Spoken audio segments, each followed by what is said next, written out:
자, 그러면 이번에 이제 126회 같은 경우는요.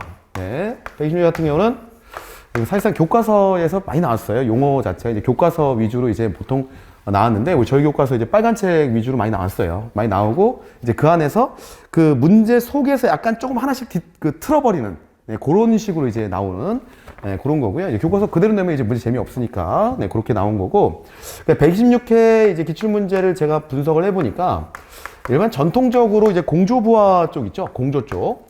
이 공조 쪽에서 문제가 한 7문제 정도 나왔어요. 7문제. 한 7문제. 이제 평시에도 한 이 정도 나옵니다. 공조는 한 7문제.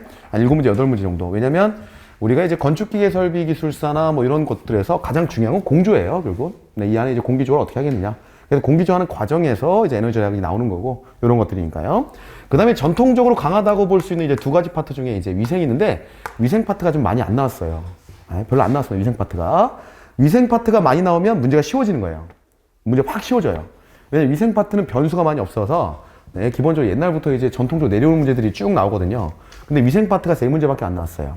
그러니까 전통적인 문제가 많이 안 나왔다. 자, 그 다음에 냉동 파트에서 이제 한 문제가 나왔는데, 냉동 파트에서 나온 문제가 이제 압축비라든지 플래시가스라든지, 관행각도라든지, 이런 문제들이 좀 나왔어요. 근데 원래는 그쪽 문제는, 이 문제는 건축기계 설비기술사 나오는 문제는 아니에요. 네. 기본적으로 원래 냉동공조에 나오던 문제가 요번에 이제 참신하게 한번 나와준 거죠. 네. 그래도 이제 압축비나 이런 거 기본 상식이 계신 분들은 다른 거 선택할 게 없으니까 그걸 선택했을 거예요. 그죠? 네. 이거 압축비가 뭔지, 그냥 프레시가스가 뭔지 이건 알거든. 네? 아니까 그냥 한번 선택을 한 거죠. 그 다음에 에너지 절약 방안, COP 향상 방안으로 배운 적 있거든. 그래서 선택을 해버린 거죠. 그래서 어느 정도 나올 거예요. 네. 정도 나올 거다. 자, 그 다음에 제어 쪽에서는 아주 참신한 문제가 하나 나왔죠. EMS 문제가 나왔습니다. EMS 문제. 제어 쪽에서. 자, 아주 재밌는 문제였어요. EMS 종류를 한번 펴봐라. 그죠? 네. 보통은 이 EMS, 그러니까 우리가 뱀스로 문제가 나오는데, 이번에 그냥 EMS로 크게 나와버린 거죠. 그죠? 자, 그 다음에 기초역학에서, 네. 아주 여러분들이 신나게 적었을 문제 하나 나왔죠. 레이놀즈가 하나 나왔습니다. 자, 레이놀즈가 자, 이렇게 하나 나왔고요. 자, 그 다음에 이제 건축 환경이 많이 나왔죠. 건축 환경에서 이 환경 부분에 대한 뭐 조립흉이라든지 뭐 이런 부분들이 막 나오고, 그죠? 조립흉 뭐 뉴스에서는 나오는 건데, 네, 갑자기 조립흉이 나왔죠. 그럼 조립흉 문제는 어떻게 풀어주는 거예요? 우리 설비에서는 국소환기를 원활하게 해서 조립흉에 대한 이물질이 내 코에 안 들어오게 하자, 이거잖아요. 그죠? 네. 후드 덕트, 후왕. 그죠? 네. 자, 후드 부분을 잘 정리하자라는 문제였고, 그래서 여기서 한 4문제 정도가 건축 환경에 나왔고요. 그 다음에 건축 일반에서 한 3문제, 출제 비중이 높았습니다, 이번에. 위생 쪽에 나와야 될 문제들이 건축 일반 쪽으로 나왔고, 그래서 깜짝 놀란 문제가, 자, CPM이라는 문제가 나왔어요. CPM. 네. Critical Path Method. 그죠? Critical Path Method는 우리가, 어디서 이제 주로 나오는 문제냐면 건축시공기술사에서 단골로 나오는 문제고, 그래서 이제 CPM이라는 걸 보고 나서 제가 놀랬죠. 그죠? Critical Path Method. 그죠? 네, 우리가 공사비 절감을 위해서 자, 특급 공기와 표준 공기를 잡고 자, 공사비 절감하는 공법입니다. 그죠? 네, 설비 쪽에서는 잘 못 듣는 얘기죠. 그죠? 자, 그 다음에 여기서 이제 BIM도 나오고요. 그죠? 이거 예상이 됐던 문제고, BIM. 자, 그리고 이제 CM. 네, 늘 나오는 문제. 이렇게. 네, 여기서 아마 이 두 문제는 무지하게 잘 풀었을 거예요. 자, 그 다음에 이제 우리가 기계설비 일반에서도 문제가 상당히 많이 나왔어요. 기계설비 일반. 기계설비 일반에서 문제가 많이 나왔다. 몇 문제는? 4문제가 나왔어요. 기계설비 일반에서. 네. 자, 기계설비 일반 4문제가 나왔는데, 우리가 이제 기계설비 일반이라고 하는 건 전반적으로 쳐주는 문제들이에요. 전반적으로. 그죠? 전반적으로 쳐주는 노가리형 문제들이 많이 나왔죠. 그래서 제반 지식이 좀 있고, 그 다음에 수업 시간에 제가 드리는 이제 노가리를 좀 잘 들으셨으면, 네, 그거 갖고 이제 많이 풀 수 있었고요. 그다음 남방 쪽에서는 한 2문제 정도가 출제가 됐습니다. 네. 네, 그렇게 어려운 문제는 출제가 안 됐는데 이상한 문제 출제됐죠. 그죠? 자, 우리가 이제 일반적으로 남방 쪽에서 하나가 우리 그 급탕배관 쪽, 급탕배관의 이제 탄소배관인가요? 탐삼력배관? 그죠? 탄삼력배관의 이제 신축이음 부분 갖고 이제 문제가 나왔고, 그죠? 일반적인 내용을 푸시면 되는 거였어요. 자, 그리고 이제 생뚱맞게 콘덴싱 보일러가 나왔는데, 일반 가스 보일러와 콘덴싱 보일러를 비교하는 문제가 나왔습니다. 근데 일반 가스 보일러라고 하는 것에 대한 그 정의가 뭔지 모르겠어요. 일반 가스 보일러, 그냥 콘덴싱 보일러. 그럼 우리가 흔히 얘기하는 콘덴싱이 아닌 그냥 보일러를 일반 가스 보일러라고 하고 문제를 풀었어야 돼요. 근데 그것에 대한 각각의 원리, 일반 가스 보일러의 원리를 적으라고 나오고, 그 원리가 뭐 있어요? 일반 가스 보일러 원리가. 그죠? 네. 자, 그래서 약간 좀 무리스러운 문제 하나 나왔었다. 자, 그 다음에 신재생에서는 두 문제가 나왔는데, 신재생에서 두 문제가 나왔죠. 자, 신재생의 두 문제 중에 첫 번째 문제가 여러분들이 서머 라비란스, 그죠? 지중미로 문제가 나왔어요. 그죠? 이 지중미로 문제는, 우리 지중미로 문제와 그 다음에, 우리 그 쭉 긴 거. 갑자기 기억 안 나네? 쿨. 무슨 쿨이라고 그래, 그거? 쿨튜브. 그죠? 네, 쿨튜브를 비교하는 문제가 나왔죠. 그래서 그거 이제 포인트는 뭐냐면, 지중미로하고는 지하로 깊게 파갖고 수직적으로 미로를 만들라고 환기를 시키는 방식이고, 그 다음에 쿨튜브는 지상에 수평적으로 저기 넓게 펼쳐갖고 거기서 이제 수평적으로 이제 지중열을 갖고 들어오는 방식이에요. 수직과 수평. 네, 그거 풀어주는 문제였어요. 자, 그 다음에 연료전지 나왔고, 그죠? 연료전지 아주 쉽게 여러분 푸셨을 거고, 그 다음에 법규 쪽에 좀 까다로운 문제가 한 3문제 나왔습니다. 법규 3문제. 법규 쪽에 그 환경 물어보는 문제가 나왔죠. 그죠? 폐기물 관리법과 자, 그 다음에 뭐 소음 진동 뭐 이런 것 문제들이 쭉 하고 나왔었습니다. 자, 이렇게 문제 유형이 이제 펼쳐졌고요. 자, 제가 이번에 문제 유형을 보면서 느낀 건데 키워드가 한 3개 정도 되는 것 같아요. 이번에 문제를 보면 첫 번째 키워드는 일단 에너지 문제가 엄청 많이 나왔어요. 에너지 절감에 대해서 이렇게도 물어보고 저렇게도 물어보고 계속 물어봤어요. 한 5문제 정도가. 네. 다 뿔뿔이 흩어져 갖고. 그죠? 자, 그 다음에 또 하나가 이제 환경이라고 하는 것에 대한 키워드가 엄청나게 많이 나왔어요. 환경 관련 규제, 환경 관련 법규, 환경 관련 어떤 식으로 계속 환경 문제가 나왔어요. 근데 이 환경이라고 하는 거는 우리가 알고 있는 실내 안에 이런 환경이 아니고, 그죠? 아주 종합적인 큰 환경을 많이 물어봤어요. 큰 환경, 대기 환경, 뭐 수질 환경, 이런 환경들이요. 자, 그 다음에 하나가 이제 PFP. 그죠? 프리패브. 그죠? 프리패브 공법. 그러니까 PF 공법을 할게요. 프리패브 공법. 프리패브. 미리 공장에서 만들어주는 자, 공법에 대해서 많이 물어봤어요. 그래서, 원래는 이 문제가 거의 생소한 문제 중에 하나인데, 문제 하나 있죠. PFP 문제는 바로 그냥 집중으로 나왔고, 그죠? 공장에 생산하는 파이프 문제는 그대로 나왔고, 그 다음에 프리컷 문제가 나왔죠. 프리컷, 조식 건축. 우리가 이제 프리컷이라고 하는 것은, 원래 지금 우리나라에서 설비 쪽에서는 프리컷이라는 말을 쓰질 않죠. 목조 건축이나 그 다음에 예전에 이제 일본에 프리컷이라는 기계가 있었는데 그게 이제 조리식 건축을 얘기를 할 때 일본에서는 프리컷이라고 얘기를 해요. 그래서 그거를 그대로 섞어서 문제를 냈죠. 그리고 지금 쓰고 있지 않은 용어가 또 나왔죠. 네, 우리가 그 닥트 클리닝에서 닥트 클리닝 문제가 나왔었는데 닥트 클리닝에 일반적으로 지금 브러쉬나 이런 거 갖고 쓰는데 그 브러쉬를 리머에다 달아갖고 브러쉬를 하는 게 리머 공법이에요. 근데 이제 보통 지금 브러쉬 공법이라고 이제 총칭을 하죠.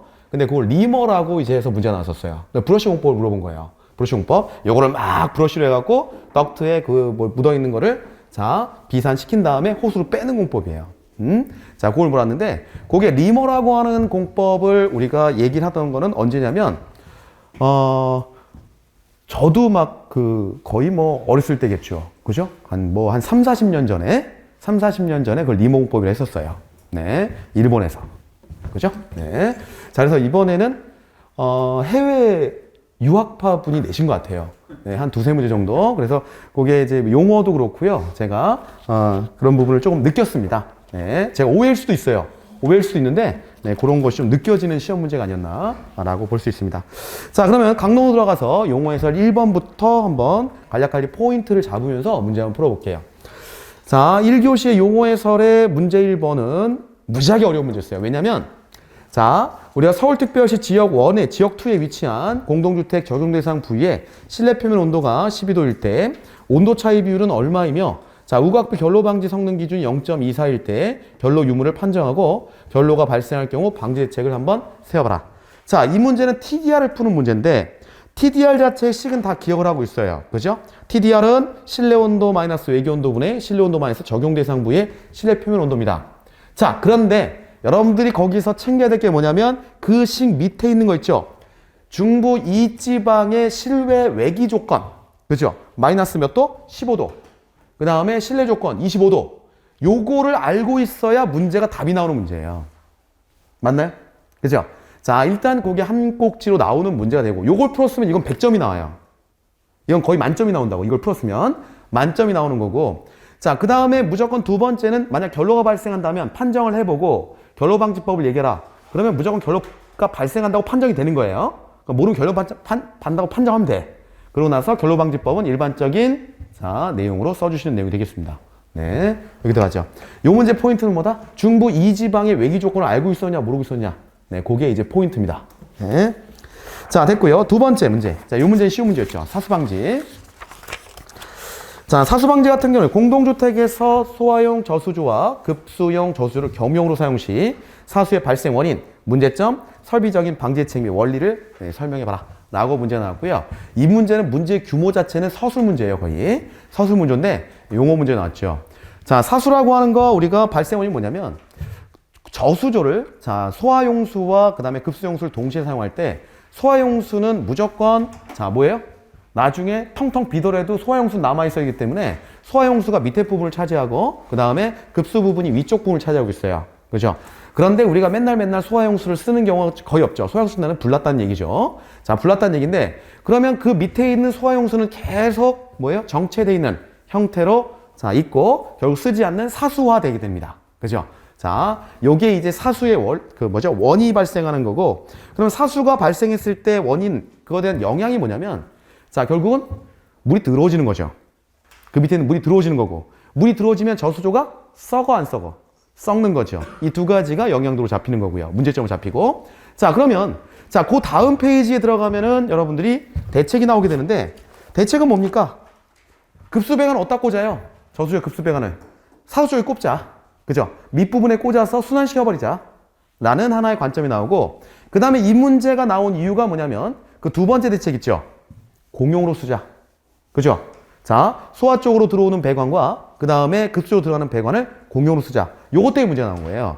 지금 요 부분을 이제 우리 학계에서는 계속 이 부분 갖고 논문을 쓰시고 하고 있기 때문에 요 부분 갖고 문제가 나온 거예요. 두 번째 대책. 생활용수 흡수 배관 및 자, 소화용수 흡수 배관을 겸용하자. 그죠? 요게 이제 포인트였습니다. 자, 그림까지 그려줬으면 더 좋은 거고요. 그죠? 요 문제는 한번 나왔었죠? 121회인가요? 한번 나왔던 문제가 그대로 나왔었어요. 자, 됐고요. 그 다음에 다음 문제. 자, 3번 문제 보겠습니다. 네, 이거는 뭐 크게 설명 안 드려도 될 거예요. 레이놀즈 수, 보죠? 자, 레이놀즈 수 정의와 레이놀즈 수 및 달시웨버식을 이용하여 배관 마찰 손실을 구하는 방법을 설명하시오. 그래서 배관 마찰 손실 기하수 F를 갖고, 그죠? 네, 달시웨버식의 F 부분이 자, 어디서? 자, 레이놀즈 수에서 도출된다라는 거죠. 근데 더 좋은 거는 여러분들이 측류일 때와 난류일 때 계산한 방식이 다르죠. 그것까지 전부 다 적어줬으면 제일 좋은 답안이 된다. 그래서 점수의 변별력이 차이 나는 거는 여러분들 그 2번 대제목에 배관 마찰 손실 산출의 밑에 방가로 2번 자, 레이놀즈 수 활용한 마찰 저항계수 F의 산출, 측류와 난류를 모두 적어줬으면 이제 좋은 점수 받는 거죠. 그렇죠? 요게 포인트한 문제였습니다. 네. 자, 됐고요. 다음 보자. 자, 이 문제는 쉬운 문제. 무지 쉬운 문제였죠? 자, 다음에 계구부를 통한 자연환기량 산출식을 쓰고 설명해 주십시오. 라고 문제가 나왔고요. 방가를 1번, 풍압 계수 차이에 의한 환기량. 네, 풍력 환기죠. 그 다음에 2번, 온도 차이에 의한 발생하는 환기량. 그죠? 이거는 뭐 크게 어려운 내용 없었죠. 그죠? 네, 일반적인 내용이고요. 자, 여기다가 이제 부연 설명으로 여러분들이 적어줄 수 있는 게 뭐냐면 자, 우리 일반적으로 이제 계절성 원인. 그죠? 계절성 원인으로 풍량차가 많이 나는 거는 이 중에 뭐죠? 중력 환기죠. 온도차 환기. 그죠? 온도차 환기의 이제 계절성 원인을 따져보면 여름보다 겨울이 몇 배 정도, 가만히 있어도 몇 배 정도의 환기량을 더 나와요? 2배 정도의 환기량이 더 많이 나와요. 일반적으로. 네, 그런 내용을 부연해서 설명해 줬으면 또 점수를 좀 더 받게 되는 형태가 되게 됩니다. 제 수업 시간에, 모의사반 시간에 다 저거 했던 내용이죠? 썼어요? 아, 쓰였어요? 그건 안 썼어요. 네, 그렇습니다. 보람이 없어요, 그러면. 보람이 제가. 네, 그렇게 떠들어도. 자, 그 다음에 문제 5번 들어갑니다. 자, 건축 설비 공간 계획 시 최적화를 이루기 위해 검토되어야 할 사항에 대해 설명하시오. 이게 노가리형 문제예요. 이거는 노가리형 문제. 답이 무지하게 많아지는 문제가 되게 되는데 자, 그러면 최적화를 위해서 저는 이쪽 방향으로 한번 세워봤네요. 두 가지 다 제시를 했어요. 건축 설비 시스템 계획 시 고려사항, 열원, 반송, 공조, 에너지학, 그 다음에 각종 기계실과 샤프트 위치 및 크기. 자, 요거 큰 카테고리로 정리를 했다. 저 같은 경우는요. 자, 여러분들 어떻게 정리했는지 모르겠어요. 근데 이건 답이 없는 문제야. 답이 없는 문제고 어떻게 접근하냐에 따라서 다양하게 답이 나올 수 있습니다. 그래서 여러분들 지금 시험 보신 분들은 저랑 이거 맞춰보면서 뭐 표정이 좋았다 안 좋았다 하는데 네, 그럴 필요 없이요. 네, 이거 다 제 생각이에요. 제 생각이고 그냥 참고예요. 참고. 교수단 답이 없어요. 자, 그 다음에 이제 그 넘어가면, 자, 이렇게도 검토할 수 있어요. 두 번째, 각 공정별로 이제 공간 계획을 짜서 최적화시킬 수도 있어요. 네. 자, 이렇게 들어가시면 되겠다. 자, 됐고요. 자, 그 다음에 문제 6번. 자, 한숨 쉬지 말고요. 자, 문제 6번. 강관의 접합 방식 중 플랜지식, 접합 방식별 공사비 산출 시 차이점과 그 이유. 자, 이거는, 자, 제가 나중에 한번 다시 설명드릴게요. 이거는, 제가 좀 더 검토를 해봐야 될 것 같아요. 이 문제 자체에 대해서. 문제 자체에 대해서. 그래서 조우렌지, 그 다음에 하프렌지, 맹우렌지 관련해갖고 좀 더 검토를 해봐야 될 것 같아요. 네. 그래서 이거는 다음에 제가 말씀 한번 드리겠습니다. 자, 됐고. 그 다음 문제, 7번 문제. 네. 자, 이거를 손댔으면 이거는 손을 댈 수가 없죠. 네. 손 댔습니까? 대단합니다. 손을 댔으면, 엄청난 거고요. 자, 네트워크 공정표 관련 다음 각 사항에 대해서 설명하시오 라고 나왔는데, 자, CPM, Critical Path Method. 그죠? 일반적으로 지금 우리나라의 건축공사에서는 이 CPM이 쓰이고 있어요. CPM과 대별되는 게 뭐였냐면, PERT라는 놈이 있어요. PERT. 자, CPM이라고 하는 거는 우리가, 자, 지속적으로 계속 반복적인 공사들, 계속 우리가 사례가 있었던 공사들, 이런 쪽에 적용하는, 자, 공기절감 방법이고, 궁극적인 목적은 공기절감을 하면서 최종적으로 공사비를 다운시키는 어떤 효과를 갖고 가는 게 크리티컬 패스 메소드예요. 크리티컬 패스 메소드. 자, 그리고 그거와 대별되는 거. 자, 이게 CPM하고, 그 다음에 이게 대별되는 놈이 퍼트라는 놈이 있는데, 이걸 비교해서 적었으면 이거는 거의 만점 나와요. 근데 이렇게 적을 수 있는, 이제 설비 쪽에서 이렇게 적으면 의심하죠. 의심해. CPM에 대해서 많이라도 적었으면 대단한 거죠. 근데 이건 어느 정도만 적어도 점수 나와요. 이거는 조금만 적어도. 자, 그래서 CPM의 활용처는 반복사업, 경험사업, 그 다음에 목적은 공사비 절감이다. 라는 거고요. 만약에 건축과 출신 분들은 아마 건축기사 할 때 아마 이걸 봤을 거예요. 그죠? 네. 자, 그 다음 2번 크리티컬 패스, 총여유, 그 다음 자유였는데, 크리티컬 패스는 우리 CPM에서 제일 중요한 공기 절감을 하는, 자, 포인트입니다. 그래서 CPM에서 이 주 공정선이라고 보통 표현하죠. 크리티컬 패스를 먼저 찾은 다음에 이 크리티컬 패스부터 줄여나가기 시작하는 거예요. 그죠? 자, 그래서 개시결합점에서 종결합점에 이르는 경로 중 가장 긴 경로, 주공정선이라고 얘기를 합니다. 자, 그 다음에 총여유, 토탈 플로트. 이거는, 자, 보면 가장 빠른 개시시각, 앞공정의 가장 빠른 개시시각이에요. 앞공정의 가장 빠른 개시시각에서 최종 다 끝났을 때 가장 늦게 끝날 때까지, 그때까지 토탈해서 우리가 놀고 먹을 수 있는 시간이 몇 시간 있느냐. 그죠? 토탈 여유. 쉽게 얘기를 하면.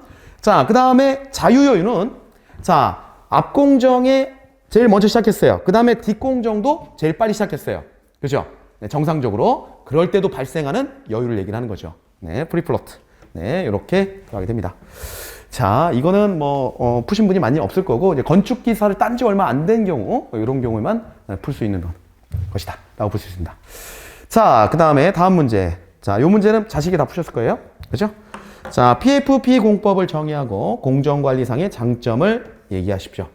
PFP 뭐죠? 프리 패브리케이션. 그죠? 요게 뭡니까? 미리 공장에서, 네.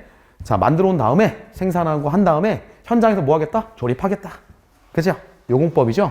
자, 요 공법에 대한 거고, 그러면 이 공법을 적용했을 때 가장 우리가 장점을, 공정상 관점, 공정관리상의 장점은 뭐가 돼요? 공기절감이죠. 공기절감. 그죠? 네. 그 다음에 안전시공. 현장에서 막 생산하고 뚜들뚜들 하는 게 없으니까 안전시공. 품질 향상, 공간 절약, 그 다음에 관리 용이. 그죠? 키워드만 끝끝 가로치고 제가 적어놨죠. 자, 이런 것들을 갖고 들어가게 된다. 자, 이 문제 선택해서, 이 문제는 다 선택해서 고요. 자, 9번 문제. 애매했을 겁니다. 그죠? 애매했을 거야. 그죠? 용어 자체가 옛날 용어로 나왔고, 리머라는 말도 지금 잘 많이 안 쓰는데, 자, 이게 리머라는 말 쓰는 데가 지금 목공사, 그 다음에 철골공사, 이런 쪽에, 건축공사 쪽에 많이 쓰는 용어예요. 덕트 클리닝 방법 중 리머, 덕트 리머 공법에 대해서 설명하십시오. 라고 되어 있는데, 덕트 리머 공법은 기본적으로 무슨 공법하고 우리 교과서에 있는 공법과 똑같으면 브러쉬 공법을 얘기를 하는 거예요. 브러쉬 공법. 브러쉬 공법. 자, 그래서 리머에다 브러쉬를 달아갖고, 그 브러쉬를 어디다가, 덕트 표면, 안쪽 표면에다가 브러쉬를 돌려서, 자, 비산을 먼저 시킨 다음에 호수로 빼내는 겁니다. 그죠? 네, 브러쉬 공법. 자, 여기 리머 공법. 이렇게 이제 바꿔서 문제가 나왔네요. 자, 이 프린트를 보면, 자, 덕트 리머 공법은 메인 덕트에 먼지 흡입구를 설치하고 호수를 덕트 내로 연결하여 덕트 내부를 청소하는 공법이다. 네. 자, 그리고 이때 덕트 리머는 브러쉬와 연결을 해요. 덕트에 먼지를 비산시키고 이때 비산된 먼지가 호수를 통해 약 20m/s의 풍속으로 흡입되게 된다. 그죠? 네. 읽어보니까 간단하죠? 그죠? 네. 자, 다음 들어가겠습니다. 네. 이거는 여러분들 이제 상식적으로 알고 있어야 돼요. EMS. 자, 에너지 매니지먼트 시스템. 그죠? 자, 우리는 지금까지 지금 보면은 대부분이 이제 건물이나 이런 쪽으로, 공조 쪽으로 보기 때문에 빌딩 또는 팩토리. 그죠? 그래서 BMS, 그 다음에 팩토리, FMS. 요쪽에 아마 주안점을 두고 여러분들이 많이 공부를 했을 거예요. 네, 공부를 했나? 모르겠는데 공부를 하셨을 거예요. 자, 그런데 지금 국가에서 펼쳐주고 있는 관점은 뭐냐면, 자, 우리가 이제 그 동네마다 어떤 건물은 뭘 하고 있고, 어떤 건물은 뭘 하고 있고, 어떤 건물은 뭘 하고 있고, 이것들이 전체가 천차만별로 이루어지고 있다고요. 그죠? 그러면 그러지 말고 클러스터 형태로 여기를 커뮤니티를 묶어서 한번 에너지 매니지먼트를 해보자. 이런 것들이 지금 많이 얘기가 나오고 있어요. 그러면 우리가 이 클러스터, 커뮤니티를 묶어서 매니지먼트를 한다는 것은 다른 말로 하면 우리가 앞에 교과서에는 스마트 그리드하고 똑같은 말인 거예요. 이게 스마트 그리드. 그래서 스마트 그리드를 실현하기 위한 한 가지 방편을 얘기하기 위해서 이 문제가 출제된 겁니다. 그래서 이 문제에서 종류를 물어봤는데 에너지 소비형에게 따른 EMS의 종류 및 특징. 자, 첫 번째 동그라미 쳐놓으세요. CMS. 이게 메인 포인트야, 이 문제. CMS. 클러스터, 커뮤니티.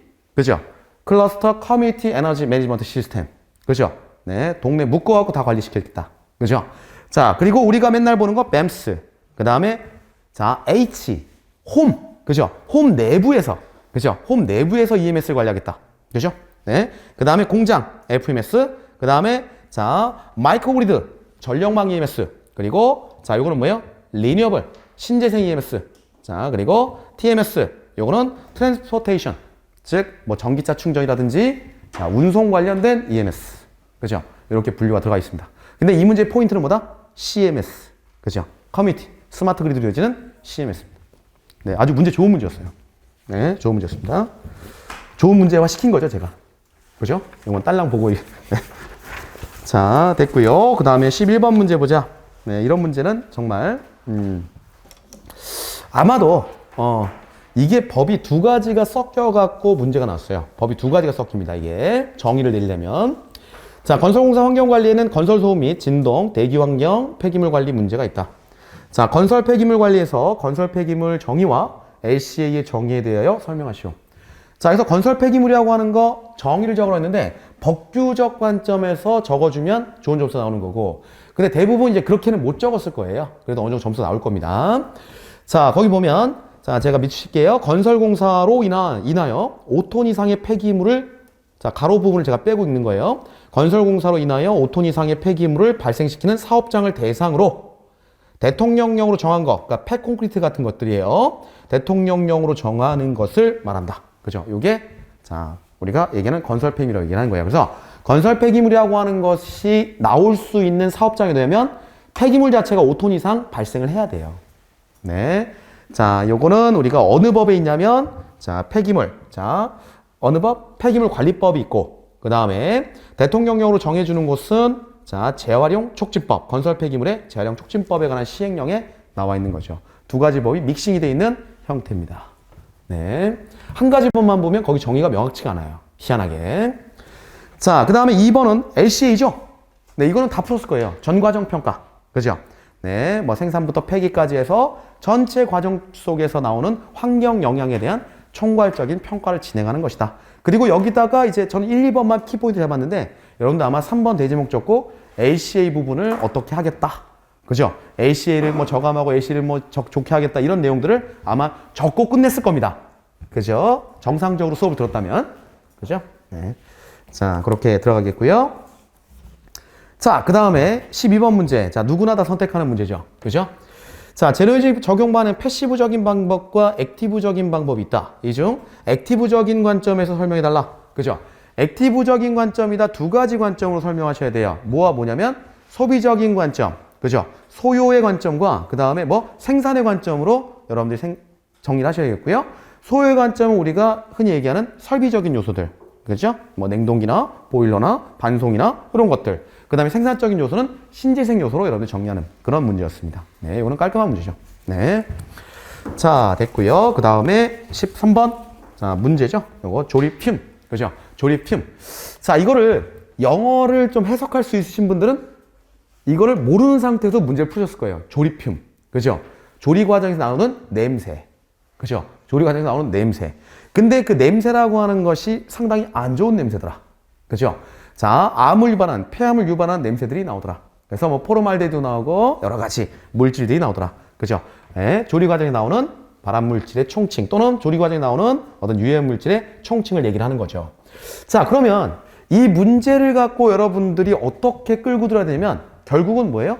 이게 잘 안 나오려면 결국은 얘가 나오는 이유는 조리 과정에서 이게 누구한테 옆으로 확산되기 때문에 그런 거거든요.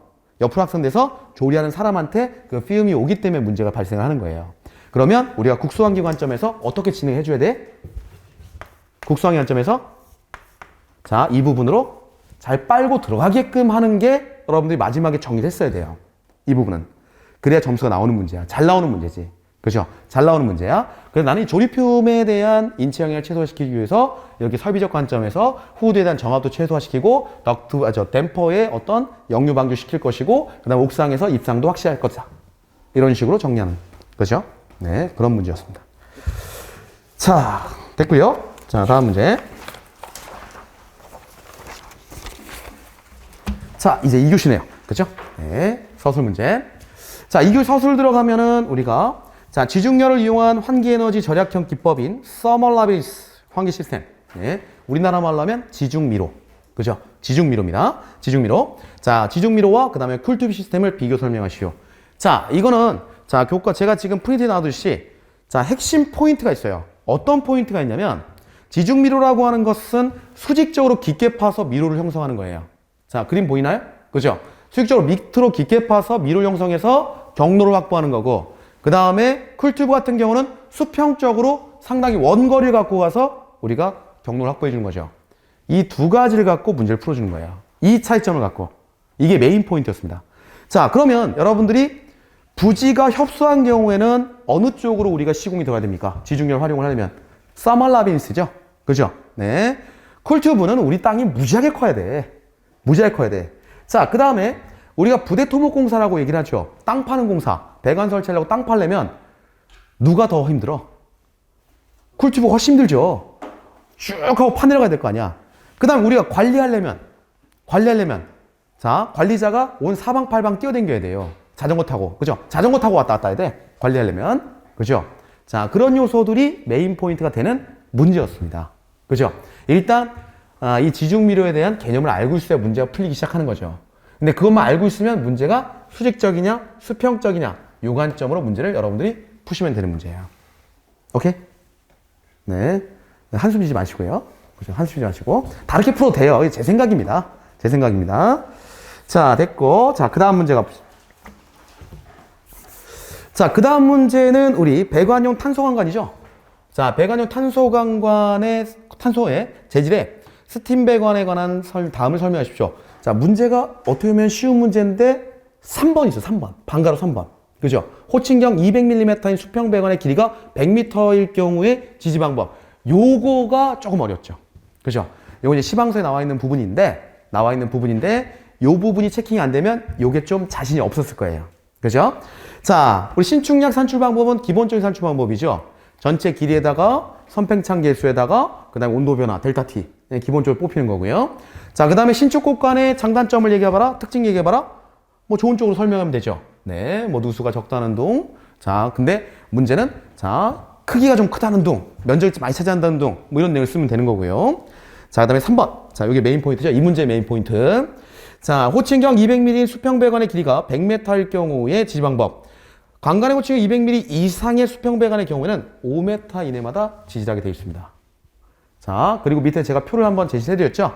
그죠? 규격표를 하나 제시해드렸어요. 자, 근데 이 규격표까지는 적을 수가 없죠. 그죠? 네. 자, 아마 뭐라고 적었는지 궁금하기도 합니다, 여러분들이. 네. 뭐, 어떻게 적어졌습니까? 이걸 선택할 수밖에 없는데, 이 문제를. 기억이? 메다만 간격. 예, 네. 메다 간격 맞게. 아, 괜찮아요. 우리는 더 안전하게 하려고 4m씩 한다. 그렇게 하면 되죠. 네, 잘하셨습니다. 예, 예. 그러니까 5m보다 넘어가는 거는 문제인데 5m보다 작은 건 괜찮아요. 예. 자, 아주 잘하셨습니다. 자, 됐고요. 그 다음에 이제 스팀 해머링이 나오는데, 자, 스팀 해머링이라고 하는 거는 이제 키워드가 뭐냐면 건도예요, 건도. 건도. 네, 건도. 자, 우리 스팀상의 이제 공급 쪽에, 이제 헤터 쪽에서 우리가 2차 측까지 갈 때 문제가 발생하는 건데, 헤터 쪽에서 2차 측으로 갈 때, 자, 이 건도가 저하가 되면서, 건도가 저하한다는 얘기는, 자, 증기와 수분 간의 비율 중에서 뭐가 늘어난다는 얘기예요? 수분의 비율이 늘어난다는 얘기죠. 그러면서 발생하는 현상이 바로 스팀엠마예요. 스팀엠마. 그래서 건도 부분을 일정하게 유지시켜주는 것이 이제 메인 관건이 되는 문제가 되겠고, 건도 부분을 유지시켜준다는 것은 결국은 그 안에, 스팀 안에 온도 부분을 잘 체킹하는 부분이 문제가 되고요. 그럼 어쩔 수 없이 건도가 저하돼갖고 응축수가 발생했다면, 이 응축수를 바로 해소해야 되는 트랩 부분에 대한 설치 부분도 하나의 관건이 되게 됩니다. 그죠? 이렇게 풀어주는 문제였어요. 네. 자, 됐고요. 그 다음에 문제 3번. 자, 답이 없는 문제죠. 네, 답이 없는 문제입니다. 여러분들이 우리 정규반에서 많이 연습한 거 있죠? 네, 뭐 지하시설 나오면 지하 특성 쫙 한 다음에 그거 특성에서 뽑아갖고, 자, 문제 풀고. 그 다음에, 자, 어떤 특성이, 뭐 어떤 건물 나온다? 건물 특성 잡고 쫙 뽑아주고, 용도별로. 그죠? 네, 그래서 이것도 그렇게 풀어주는 문제예요. 풀어주는 문제. 그래서 이것도 제가 학교교육시설의 공조계획과 관련한 다음의 사항에 대해 설명하시오. 학교건축의 특징, 공조시스템 선정 주의사항. 그래서 저는, 이건 제 생각입니다. 이거랑 똑같을 필요 없어요. 자, 첫 번째. 외기 직면 창면적이 몹시 커요. 법규상, 규정상. 네? 규정상. 바닥 면적의 10분의 1 이상을 채광창으로 걸어놔줘야 돼요. 네? 그 다음에 바닥 면적 20분의 1 이상을 환기창으로 걸어줘야 되고. 그죠? 그렇기 때문에 일반적인, 뭐 이런 데는 지금 창도 없죠? 창도 없는데 일반적인 어떤 시설보다는 창이 커져요. 그러면 외기의 영향을 많이 받게 됩니다. 그렇죠? 자, 외기 영향을 많이 받아요. 그리고 또 여기는 적지 않았지만 장방형이에요? 정방형이에요? 장방형이죠? 옆으로 길죠? 장방형. 그렇기 때문에 더 많이 받아요. 네. 자, 그 다음에 두 번째, 주간공조 특성. 그죠? 네. 이건 야간 자율 수 없죠? 그죠? 세 번째, 종합교실과 특별교실. 종합교실은 뭐냐면, 우리 학급. 네, 특별교실은 뭐 미술실, 음악실 뭐 이런 데 있죠? 그죠? 자, 그 다음에 네 번째, 간헐적. 그 다음에 대량적으로 급탕 등을 사용합니다. 쉬는 시간에만 물을 쫙쫙 틀어서 써요. 그죠? 그 다음에 다섯 번째, 교실의 밀도가 매우 높습니다. 여름철에 잠열이 엄청 높아요. 자, 그 다음에 운동장 등에서의 비산이 들어와요. 운동장에서. 운동장 비산. 자, 그리고 각 학급별 온열 환경이 상이합니다. 남학생도 있고 여학생도 있고 학년이 다르고. 그죠? 자, 그 다음에 관리군, 교실군, 강당 등 용도에 따라서 상이한 요소 구성된다. 하는 것까지. 자, 됐고요. 그 다음에 그러면 이러한 것을 토대로 해서 우리가 공조계획을 짜면 첫 번째, 조닝이 들어가겠죠. 반드시 이 말이 들어가야 돼요. 자, 각 용도별 조닝 공조를 하자. 네. 자, 그 다음에 두 번째, 교실 부분. 방가로 1번. 자, 교실 부분의 온열 환경이 다 다르기 때문에 개별 제어가 가능할 수 있도록 설계를 해줘야 돼요. 개별 제어. 자, 네, 방가로 2번. 전열 교환기 적용. 그죠? 자, 네, 3번. 외기 부하에 대한 대응. 자, 물론 이제 뭐 이렇게 공조하는 데는 없는데 이게 이상적인 공조를 하는 거니까 외주 공조 실시하고요. 그죠? 그 다음에 4번. 환기 시 비산먼지 유입 최소화. 그죠? 운동장에서 들어오는 비산먼지 최소화한다. 이거 어떻게 합니까? 어떻게 해주죠?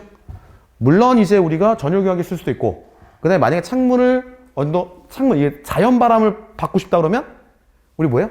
자연환기 서비스 시스템을 달아주면 되겠죠. 그죠? 창문에다가. 네. 네, 그렇게 하는 데는 없어. 없는데 지금 이상적인 타입을 많이 얘기하는 거예요. 자, 그 다음에 5번, 공기청정 유닛. 자, 그리고 6번, 중간기 외기냉방 시스템 적용. 근데 여기서 제가 옆에다 주석 하나 달았어요. 전열 교환기를 갖고 해야 돼. 전열 교환기에 중간기에 바이패스를 시켜갖고, 자, 그대로 중간기 외기냉방 시키는 방법으로 좀 써준 게 좋아요. 왜냐면 전열 교환기 쓴다고 하고 그 다음에 온갖 또 설비 뭐 여기 뭐 전열 외기냉방 한다고 해서 전풍량으로 닥트 달고 뭐 환기구 달고 막 그러면 난리 나는 거잖아요. 그러니까 전열 교환기로 그 환기를 하면서 봄 가을에는 바이패스 열 교환하지 않고 그대로 빠져나갈 수 있게. 네, 그렇게 진행을 하면 되겠습니다.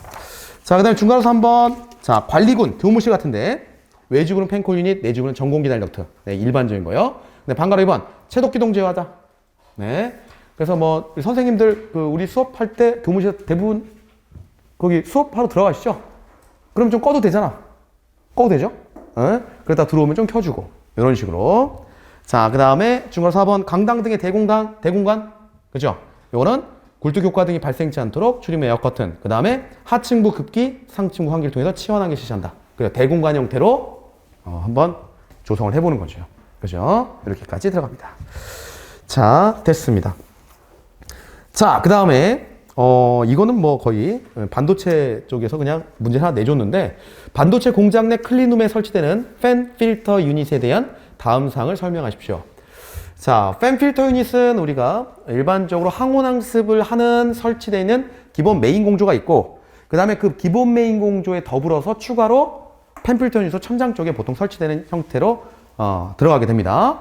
자, 보면 자, 거기 지금 개념도는 여기다 적어놨죠. 개념도분 항온항습기 있고 저 위쪽에 팬 필터 유닛 있고, 항온항습용 공조기를 실내에 설치하여 온습도 제어를 전담하고 천장 상부의 매립 또는 노출로 팬 필터 유닛을 설치하여 헤파 필터 또는 울파 필터예요. 지금 거의 울파 필터입니다. 울파 필터예요. 울파 필터를 통하여 청정구를 순환하는 방식이다. 자, 그래서 이제 구성 부분 들어갔는데, 자, 구성 부분은 제가 그림을 참조했습니다. 네, 외부 걸 참조해갖고 들어갔고요. 거기다 제가 주석 달아놨죠. 그죠? 네, 규격을 갖고 들어온 거예요, 규격. 자, 이렇게 이제 구성이 되어 있고요. 근데 구성이 되어 있는데 여기 구성의 전부를 다 여러분들 쓸 수는 없죠. 근데 얘의 이제 그 메인 포인트는 뭐냐면 팬, 그죠? 팬이 있고요. 팬이니까. 그 다음에 필터가 있어요. 이 두 가지가 메인 포인트가 되겠죠. 그죠? 팬과 필터. 그죠? 네, 그 부분에 대한 구성. 그러면 팬과 필터가 있으면 그 팬을 제어할 수 있는 제어기가 있을 것이고요. 그죠? 자, 그 다음에 공기를 끌어와야 되기 때문에 공기 유도기가 있을 것이고. 그죠? 그런 식으로 해서 몇 가지 메인 포인트를 적어줘도, 자, 어느 정도 점수가 나오는 문제였고요. 그 다음에 장단점. 자, 이거는 보통은 이 장단점 적으라고 했는데, 이렇게 문제가 나온 거는 거의 장점만 보통 나와요. 이게 지금 생각이 딱 떠오르는 게. 그러니까 장점은 됐고, 단점을 굳이 얘기하자면, 자, 이것도 억지로 한번 만들어 본 거죠, 제가. 자, 기기 분할로 유지 관리 소요 증가한다. 기계가 많이 분할되어 있거든요. 그죠? 천장에 이제 우리 치수구 설치하듯이 기기를 분할해 딱딱딱딱 꽂아준다고. 자, 그 다음에 장비 설치 용량에 대한 정확한 계산과 조정이 필요하고, 필터 주기에 따른 유지보수 설치가 필요하다. 그죠? 그래서 요거를 갖고 이제 유지보수 기준 쪽으로 가는 거예요. 네. 유지보수 기준이, 자, 우리가 ISO 기준에 우리가 뭐 많이 디테일한 내용들이 나오는데, 그걸 챙겨가기는 좀 어렵고, 이 시험 문제, 이제 소단위 문제이기 때문에. 자, 거기 보면, 자, 유지보수 기준, 방가로 2번 있죠. 자, 팬필터 유닛 풍속 및 필터 스캐닝은 정기적 주기를 가지고 체크. 그 다음에 불량 발생 즉시 교체 또는 수리. 자, 그리고 동그라미 2번이 이제 메인 되겠죠. 그죠? 필터의 누설 판정 기준은 레이저 파티클 카운터로 측정 시 0.1 마이크로메타죠. 마이크론 이상 입자가 5개 이상 검출 시 누설로 판정하고, 그 다음에 정밀시험을 실시합니다. 그죠? 요 동그라미 2번이 메인 포인트예요. 그죠? 네. 자, 이렇게 들어가는 문제. 자, 그 다음 문제 들어가 보겠습니다. 자, 그 다음 문제. 네. 지금 이게 몇 교시죠? 지금 우리 하고 있는 게? 2교시예요. 그럼 2교시 하고 쉬어야겠다. 그죠? 그래야 되겠죠? 한 2시간 될 것 같은데? 2교시 하고. 네. 자, 문제 5번. 자, 이 문제는 뭐 엎드려서도 풀 수 있는 문제죠? 엎드려서 풀 수 있는 문제. 자, 건축물의 효율 등급 인증 및 재료 건축물 인증 기준에 관한 재료지 건축물 ZTB 인증 등급과 에너지 자립률을 대한 설명을 하고, 적용 방안에 대해 패시브, 액티브, 신재생 에너지 관점으로 구분하여 설명하시오. 앞에 나왔던 똑같은 문제죠. 그죠? 자, 제로에너지 인증 등급. 자, 인증 기준과 그 다음에 에너지 자립률 인증 등급. 이런 식으로 쭉 설명해 주시면 됩니다. 그죠? 5개 등급이고, 자립률은 1차 에너지 소유량분의 1차 에너지 소유량분의 1차 에너지 생산량이다. 그리고 20% 이상이 필요하다. 그 다음에 건축물의 효율 등급 1% 이상을 맞아야 된다. 이런 내용들 쭉 적어주시면 되고요. 자, 그 다음에 적용 방안은 패시브와 액티브, 신재생. 그거 나눠갖고, 자, 정리해 주시는 문제. 쉬운 문제였습니다. 자, 그 다음에 6번. 네. 이거는 풀 수 없는 문제. 네, 풀 수 없는 문제입니다. 네, 풀 수 없는 문제죠. 요게 얼마 전에 나왔었어요. 한 3회차 전인가? 요게 한번 나왔었는데, 2회차 전인가? 최근에 나왔죠. 최근에 나왔는데, 이걸 똑같이 또 유사하긴 했죠. 근데 하나를 바꿨어요. 왜냐면, 그때 문제가 약간 너무 광범위했는데 약간 범위를 줄여줬어. 어떤 걸로? 자, 볼게요. 건설공사에서 환경관리의 근래 중요성이 대두되고 있다. 건설공사 환경관리 있어. 자, 건설소음 동그라미. 자, 건설소음. 자, 건설소음은, 자, 우리가 환경정책기본법 쪽에서 다루는 게 아니고, 네. 소음진동 관리법 쪽에서 다뤄요. 네. 그래서 법규 부분을 조금 약간 더 분해시켜버린 거죠. 그죠? 건설 소음 및 진동공해 대기환경 관리 규제 기준에 대해서 설명하시오. 그래서 건설 소음 및 진동, 소음 및 진동관리법 시행규칙이죠. 그죠? 그래서 뭐 아침 저녁으로는 60dB, 뭐 주간에는 65dB, 야간에 50dB. 아마 현장에 계신 분들은 어디 벽에 붙어 있는 거 본 적 있을 거예요. 어디 벽에 붙어 있는 거. 그죠? 벽에 붙어 있는 거 본 적 있어요. 벽에 붙어 있는 거. 네. 그 다음에 진동 규제 있죠. 바이브레이션. 진동 규제 내용 65dB 이하, 주간 65dB 이하, 심야 60dB 이하. 자, 이렇게 들어갑니다. 그다음 대기환경 관리 규제 기준 쭉 나오죠. 이산화황, 뭐, 그다음 아황산가스, 뭐, 일산화탄소, 뭐, 쭉 나옵니다. 네. 이거는 거의 풀 수 없는 문제예요. 네. 근데 답은 있는 문제야. 답이 있는데 정확히 쓰기 어려운 문제. 그죠? 외울 수가 없으니까, 이거는. 네. 그런 문제다. 저번에도 한번 나오더니, 이번에 나왔다. 자, 됐고요 3, 4교시는 좀 쉬었다가 진행하도록 하겠습니다. 자, 그러면 3교시부터 또 한번 나가보도록 할 텐데요. 자, 3교시 부분의 첫 번째 문제는 우리가 뭐 교과서적인 문제가 하나 출제가 됐네요. 그죠? 네. 자, 단일닥터 변풍량 방식에서 변풍량 유닛의 종류, 그 다음 운전 방법이 뭡니까? 원리죠, 원리. 그죠? 네, 원리를 물어본 거고요. 그 다음에 특징을 각각 설명하십시오. 그래서 이 표 하나로 끝나는 문제예요, 그냥. 그죠? 요 표 하나로 그냥 끝나는 문제. 물론 이렇게 표로 정리를 하지는 않으셨겠지만, 요 표 안에 모든 내용이 나와 있죠. 그 원리가 이제 원리가 뭡니까? 운전 방법이죠. 운전 방법. 벤출형은 샤프트를 움직여 풍량을 조절한다. 그 다음에 댐퍼형은 댐퍼의 개폐 각도를 조정한다. 조정의 풍량 조절. 이런 식으로 해서 문제가 나오는 내용이에요. 그래서 종류 부분. 그래서 여기서 지금 문제를 못 풀게 되는 현상이 왜 발생하냐면 그 맨 위에 있는 종류 있죠. 벤츄리, 댐퍼, 그 다음에 바이패스, 유인. 이 네 가지 종류를 기억을 하고 있으면 문제 풀 수 있는 문제예요. 이거는. 근데 그게 기억이 안 나면 문제를 못 풀어요. 그래서 우리가 암기를 한다고 하는 거는 요 종류들을 암기하는 거예요. 우리가 기술사 공부할 때. 그죠? 네. 아마 시험 보신 분 느끼셨을 거예요. 아, 그게 기억이 났으면 풀었을 텐데. 그죠? 근데 한 두 개밖에 기억 안 나. 그럼 못 푸는 거예요. 그죠? 네. 자, 됐습니다. 네, 그 정도 보시고요. 자, 그다음에 문제 2번은 증기압축식 냉동 사이클에 대해 설명하시오 라고 돼 있는데, 자, 이거는 우리가 흔히, 이거는 뭐, 원래 기계설비기사에서는 잘 안 나오는 문제고, 공조행동 쪽에 나오는 문제용이 바로 출제가 됐죠. 자, 그래서 압축비, 그 다음에 관행각도, 플래시가스, 에너지 절감 방법, 이렇게 나왔는데요. 자, 이 문제는 문제 속에 답이 있습니다. 문제 속에 답이 있는 문제예요. 자, 서로 다 연결되는 문제들이에요. 그죠? 자, 압축비라고 하는 거 여러분들이, 자, 정의를 보면, 자, 증기압축식 냉동기에서 압축비는 음추항 효과, 증발함 효과 간의 비를 얘기를 한다. 물론 여러분들이 그 실린더 행정 쪽으로, 그러니까 이제 전통적인, 자, 기계 일반 쪽으로 정의를 하면 다른 식으로 정의가 가능해요. 그렇게 정의해도 문제 없어요. 문제 없는데 증기압축식이라고 나왔기 때문에 요거는 몰리를 근거해서 적어주시는 게 제일 좋아요. 네. 자, 그리고 증가원이나 증발이 낮을 경우, 냉매가 부족할 경우 돼 있는데, 자, 그러면 여러분들이 볼게요. 맨 마지막 4번 문제 에너지 절감 방법이 나오는데, 압축비가 증가하면 에너지가 절감되는 거예요? 아니면 에너지가 그지 같은 거예요? 압축비 증가하면 안 좋은 거잖아요. 안 좋은 거잖아요. 그죠? 안 좋은 거잖아요. 그죠? 그러면 우리가 뒤쪽에 절감 방안 쪽에 자, 에너지 방안에 뭘 쓰는 거예요? 압축비를 자, 감소시킨다. 그죠? 이런 식으로 이제 문제가 들어가는 거예요. 그죠? 자, 증가 원인 나오고 그다음에 영향 부분 보면 자, 우리가 압축비가 증가할 경우에는 성적 계수가 감소하고요. 자, 그리고 자, 최적 효율이 감소하고 냉매 수량이 감소합니다. 그죠? 안 좋은 쪽으로 가는 거예요. 그다음에 방지책은 증발압력을 높여준다. 이게 가장 큰 방지책. 우리 아까 식이 있었죠? 응축압력과 증발압력 식. 그 식 갖고 왔다 갔다 해주는 거예요. 그죠? 대책 부분에서 정의 부분 갖고 진행하는 거다. 자, 그다음에 관행각도. 관행각도는 좋은 놈이야, 나쁜 놈이야? 좋은 놈이죠? 그죠? 관행각도가 많이 형성돼야 냉동 능력이 올라가는 거예요. COP도 올라가고. 그죠? 자, 그래서, 자, 관행각도 부분은 우리가 일반적으로, 자, 동그라미 2번, 정의 동그라미 2번. 자, 관행각도는 이러한 관행각에 의해 포화온도 이하로 냉각된 냉매액의 온도와 포화온도가 차이를 말하며 냉동기적인 몰리르적인 측면에서 보면 응축 온도와 팽창 밸브 직전액 온도 간의 차이를 나타냅니다. 이게 정의예요. 정의고요. 자, 그리고 생성 이유는 자, 팽창 밸브 통과 시 플래시가스 발생량을 최소화시킨다. 요 말이 들어가야 돼요. 왜냐면 다음 문제가 플래시가스가 나오거든. 그죠? 네, 요 말이 들어가야 되고요. 냉동 능력이 성적 계수를 증가시켜준다. 그죠? 자, 바로 이제 플래시가스 연결되죠. 플래시가스라고 하는 거는 이제 전반적인 정의를 보면 자, 어떤 정이냐면 우리가 그 증기압 추측에서 냉매 계통 쪽에서는 어디서 증발이 나냐면 증발기에서 증발이 나야 돼요. 그죠? 근데 이 증발기 외의 공간에서 증발이 나면 그걸 통칭해서 프레시가스라고 얘기를 하고, 근데 일반적으로 프레시가스 어디서 발생하면 팽창 밸브 계통, 그죠? 팽창 계통에서 진행이 되게 됩니다. 자, 그래서 동그라미 1번 증발기가 프레시가스란 응축기에서 응축된 냉매액이 관행각이 덜 되어 팽창변으로 가는 도중 액의 일부가 자 기체로 되는 것을 의미하죠. 그죠? 그리고 전반적인 의미는 증발기가 아닌 곳에서 증발이라는 현상, 그죠? 이렇게 정의가 되게 됩니다. 자, 프레시가스의 발생 원인, 뭐 영향, 그다음에 방제책 쭉 나오고요. 자, 뒤쪽에 넘어가면 자 위에 세 개를 갖고 여러분들이 에너지 절감 방법을 쓰면 되는 거예요.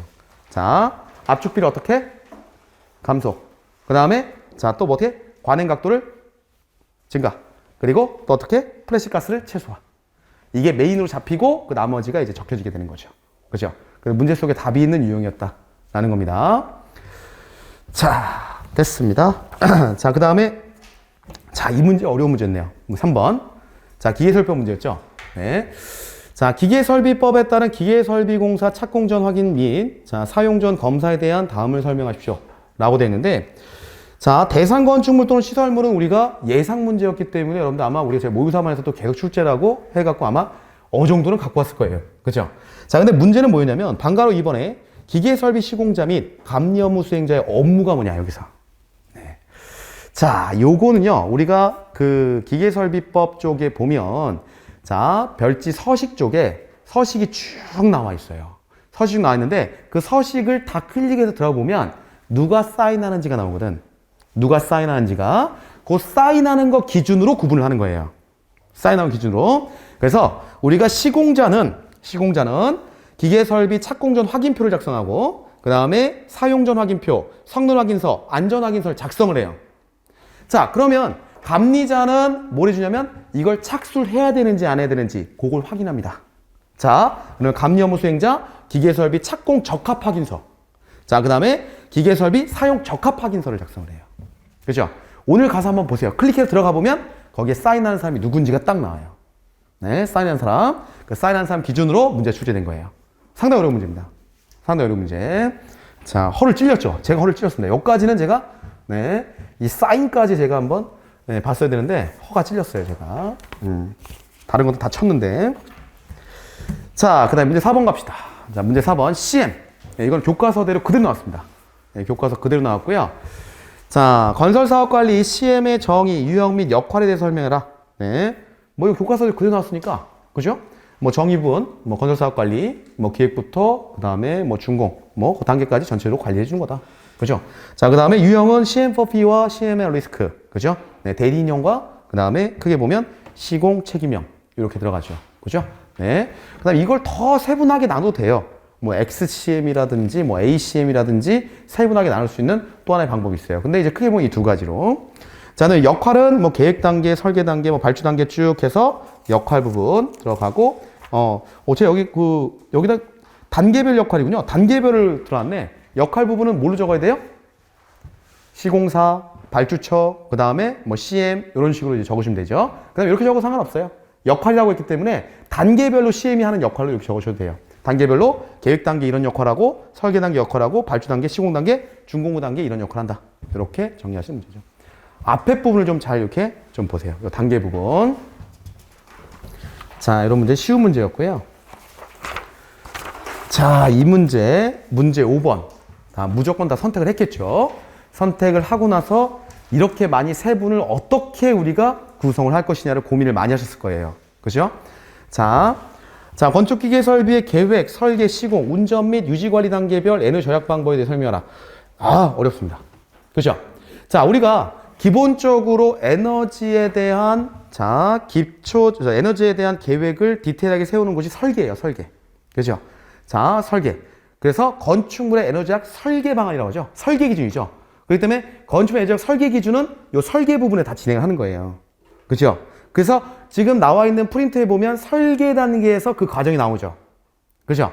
설계는 오케이. 좋아. 자, 그 다음에 맨 끝단에 있는 유지관리. 유지관리? 오케이. 유지관리는 자, 기존 건축물을 어떻게 관리하냐의 문제이기 때문에 이 부분도 오케이. 우리가 공부가 됐던 거예요. 자, 그럼 맨 앞에 있는 계획 단계. 요거를 어떻게 풀어가야 되느냐, 요게 관점이 되는 거죠. 이 문제에서는. 자, 계획 단계에서는요, 기본적으로 여러분들 어떤 거를 잡아야 되냐면,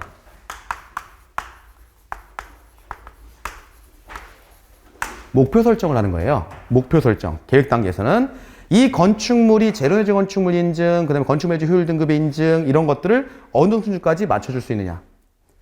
이것의 용도는 뭐냐. 그리고 이것의 관계법규는 뭐냐. 이런 것들을 종합적으로 검토해서 목표를 설정하는 단계예요. 목표. 그리고 건축주가 요구하는 어느 성능 수준이 있을 것이고. 그죠? 그런 것들을 잡는 단계가 계획 단계. 그죠? 요 관점에서 풀어줬으면 어느 점수가 나왔을 것이다. 네. 네, 볼펜 세게 놓지 마시고요. 그죠? 네. 네, 지금 갑자기 생각이 나서 볼펜 세게 놓으신 건가요? 네, 잘못했어요. 자, 그 다음에 이제 설계 단계 들어갔고, 그 다음에 이제 시공 단계. 자, 시공 단계에서 우리가 해줘야 되는 건 뭐죠? 자, 건축물의 에너지학 설계 기준에서 설정한 설계 부분대로 우리가 시공을 해줘야 되는 거예요. 그렇죠?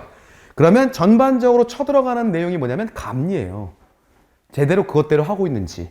그죠? 감리라고 하는 부분이 절대적으로 치고 들어가고 그 사이에 우리의 커미션이라든지 이런 부분들이 이제 숨어 들어가는 겁니다. 그죠? 자, 그 다음에 이제 운전 부분 있죠. 마지막에 운전 부분. 운전 부분은 뭐예요? 최종적인 체크야. 뭡니까? TAB입니다. TAB. 그죠? 그 다음에 마지막 준공 단계이기 때문에 우리가 각종 설정해 놓은 각종 인증들 있죠. 건축물의 효율 등급 인증, 제일건축 인증, 요거에 대한 본인증이 실시되는 구간이 되는 거예요. 최종적으로 허가를 받을 때, 저 준공을 받을 때, 그죠? 준공 받을 때. 자, 이렇게 정리가 되는 문제. 자, 그리고 마지막에 이제 유지보수. 요거는 유지관리 차원에서 이제 진행하는 관점. 요거는 이제 쉽게 풀 수 있을 거고요. 그죠? 네. 자, 됐습니다. 자, 그 다음에 6번. 네, 이 문제도 어려웠던 문제입니다. 네, 어려운 문제였어요. 왜냐면 이거는 이제 규격을 주고 규격 안에 나와 있는 자, 내진 설계 절차에 대해서 적으라는 얘기예요. 답이 있는 문제야, 그냥. 답이 있는 문제고 그 다음에 내진 설계에서 비구조 요소에 대한 구분을 3개로 한번 해봐라. 그렇죠? 건축 비구조 요소, 그 다음에 자, 기계전기 비구조 요소, 그리고 배관 비구조 요소. 이렇게 3개를 해봐라. 라는 거고요.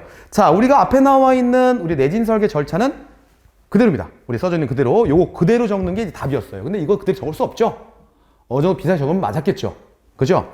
뭐 지진 위험도, 내진 등급, 성능 결정하고, 내진 구조 계획 결정하고, 뭐 구조 해석하고, 뭐 이런 어떤 플로우를 갖고 있어요. 그죠? 자, 그리고, 자, 그 다음에 비구조소를 건축 부분과, 그 다음에 기계전기 부분과, 그 다음에 뭘로 구분하자? 배관 부분 구분하자. 이게 헷갈렸을 거야. 배관 부분 구분이. 자, 이게 뭐냐면, 자, 건축 부분은 뭐 파라펫이라는 등 뭐 이런 구조적, 비구적 요소를 얘기를 하는 거죠. 커튼월 이런 것들 얘기를 하는 거고. 그 다음에 기계전기 부분은 뭐냐면, 기계 쪽 얘기를 하면은 냉동기나 보일러 이런 것들 들어가는 거예요. 장치들.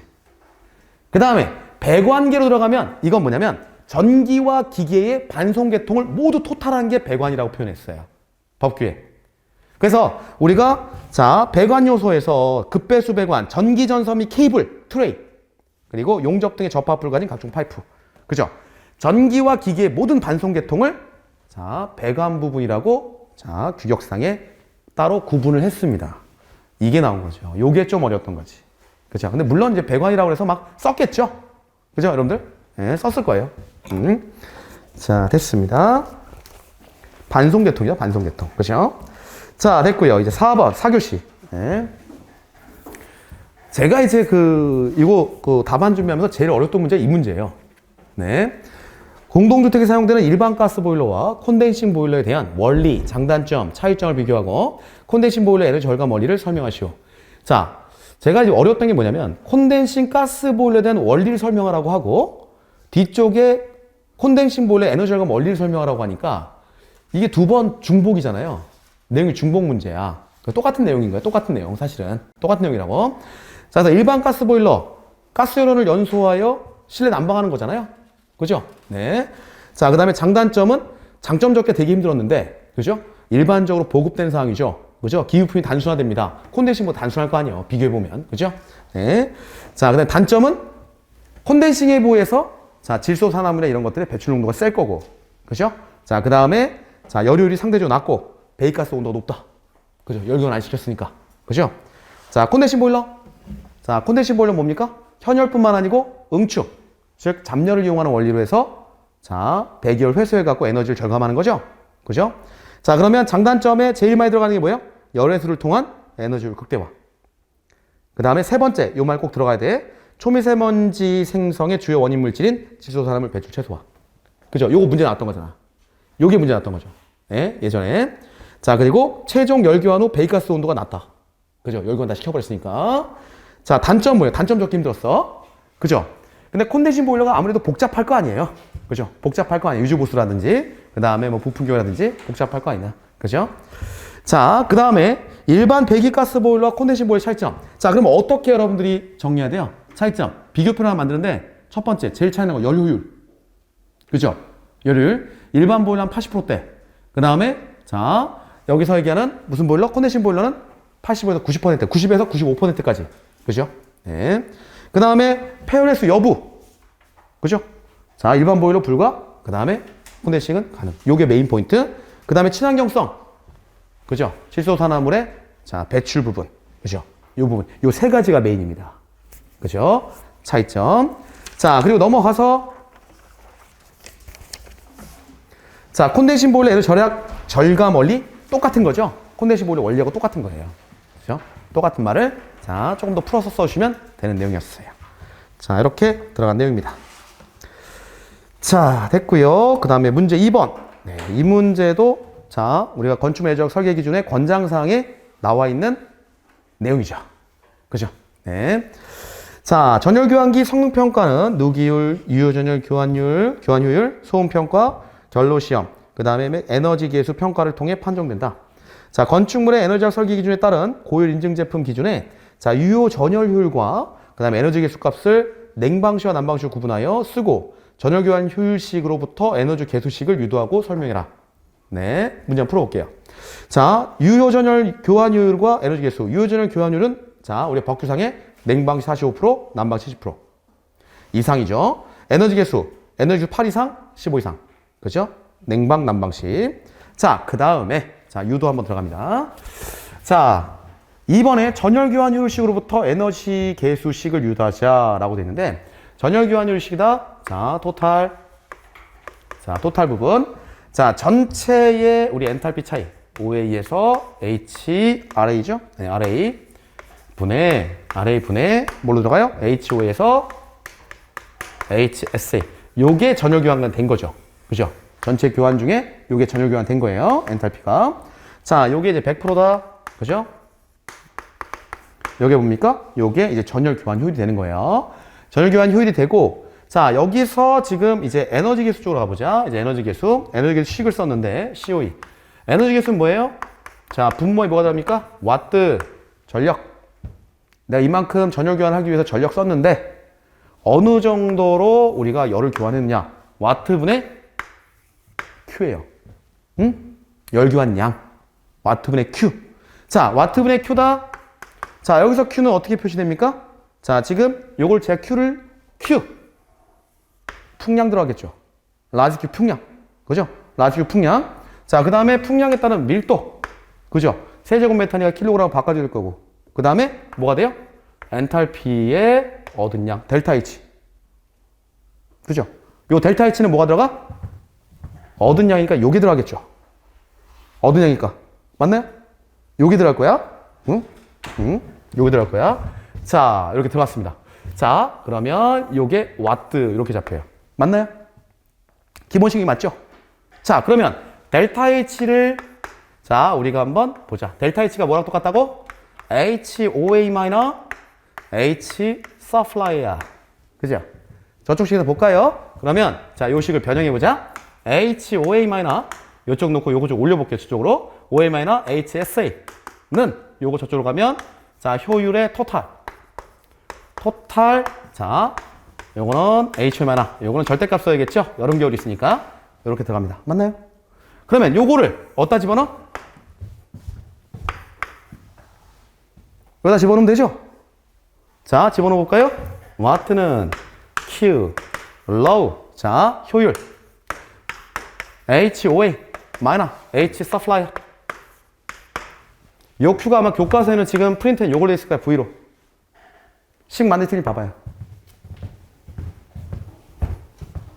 맞아요?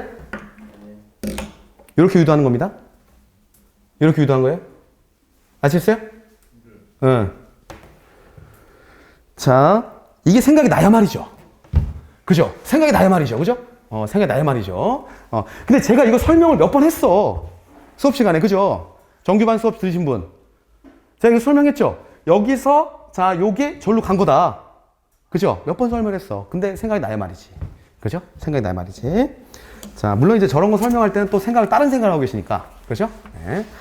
자, 오케이. 됐습니다. 네, 여기 라지 Q가 V로 써 있는 거예요, 교과서에. 그죠? 네. 자, 됐습니다. 네, 문제 3번 가볼게요. 자, 문제 3번. 자, BIM을 정의하고 건설산업 BIM 기본 지침, 그거 다 밑줄. 자, 건설산업 BIM 기본 지침이라는 게 있어요. 그죠? 지침에서 제시하고 있는 BIM 주체, 건설사업관리자, 설계사, 시공사, 유지관리사. 원래 여기에 뭐가 추가되냐면 발주자가 추가되어 있는데 발주는 뺐어, 문제에서. 자, 별 역할 및 책임에 대해 설명하시오. 자, 이거는 원래 그 기준상의 뭐 내용이 지금 제가 지금 프린트에 만든 건 기준상의 내용을 다 적어놨는데 기준상의 내용을 그대로 적을 필요는 없어요. 적을 필요는 없고, 자, 발주처가 하는 역할, 뭐죠? 건설사업관리사가 하는 역할, 그 다음에 시행사가 하는 역할, 설계사가 하는 역할, 요거를 여러분들이 알고 있는 대로 적으시면 돼요.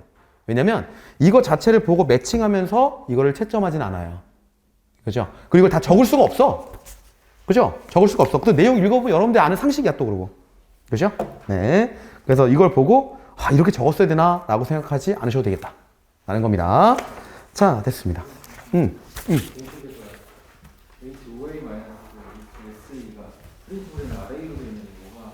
이거.